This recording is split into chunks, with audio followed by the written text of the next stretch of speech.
24 de janeiro de 1984, Steve Jobs sobe no palco, terno e gravata, aquele auditório lotado, e aí ele tira de uma bolsa o futuro. Antes desse dia, computador era coisa de nerd, né? Linhas de comando, tela preta com letras verdes, manual de 500 páginas. Depois desse dia, meu amigo, o computador virou extensão do corpo. Hoje eu vou te contar a história do dia em que a Apple lançou o Macintosh. Mas antes disso, vamos tentar bater 1000 inscritos antes de janeiro acabar? Tô contando com você.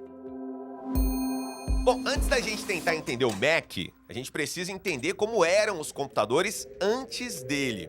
Imagina o seguinte, você liga o computador, aí uma tela preta, né? Um cursor piscando ali. E agora você faz o quê? Você precisa saber o que digitar. Não tem ícone, não tem menu, não tem um clique aqui. Se você não souber programação básica, o computador é só um tijolo caro. Computadores nos anos 80 eram para empresas, né? Para universidades, para pessoas que estudavam para usar aquilo. E o consumidor comum, meu amigo, nem pensava em ter um. Aí entra o Steve Jobs, que veio com essas ideias meio doidas aí. E se o computador fosse para todo mundo, hein? Bom, mas para isso acontecer, ele precisava fazer duas coisas. Primeiro, fazer o computador ser fácil de usar. Segundo, fazer o lançamento ser impossível de ignorar. Bom, a gente já sabe que ele conseguiu as duas, mas como ele fez isso, aí é que a história fica boa. Primeiro, a propaganda. Super Bowl de 1984. Milhões de pessoas assistindo a TV.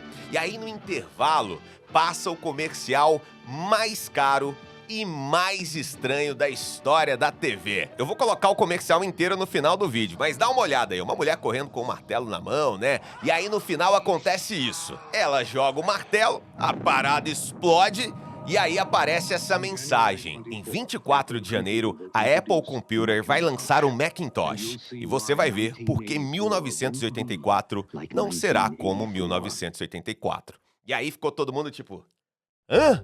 Ninguém entendeu nada, mas todo mundo tava falando sobre isso. E aí, chega o dia, Steve Jobs no palco, né? O cara sobe, fala toda a história da Apple, fala sobre revolução e tira o Macintosh da sacola, velho. Liga e o computador fala. Alô, eu sou o Macintosh, é muito bom sair daquela bolsa.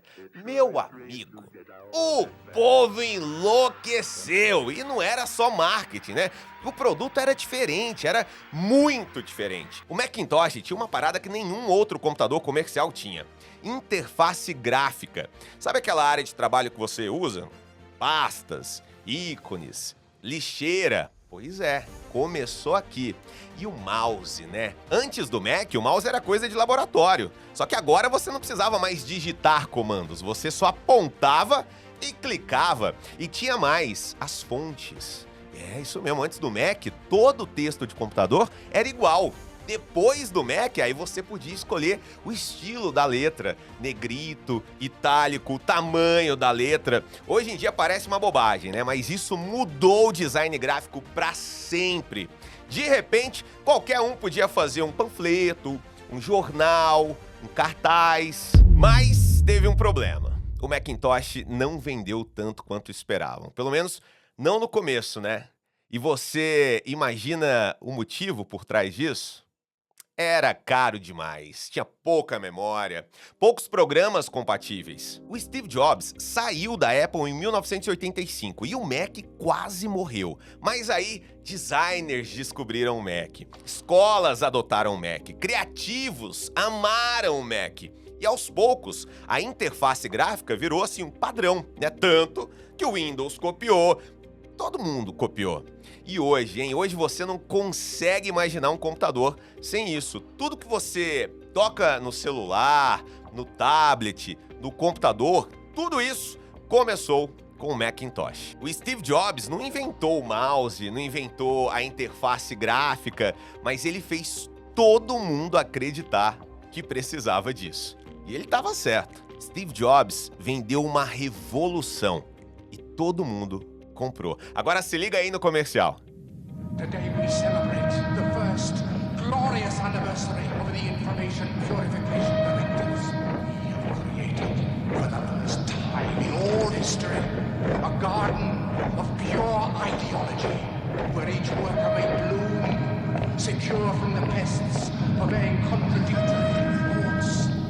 Our unification of thoughts is more powerful a weapon than any fleet or army on earth. We are one people, with one will, one resolve, one cause.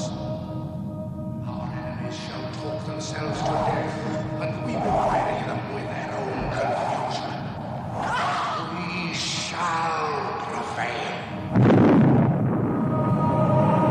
On January 24th, Apple Computer will introduce Macintosh. And you'll see why 1984 won't be like 1984.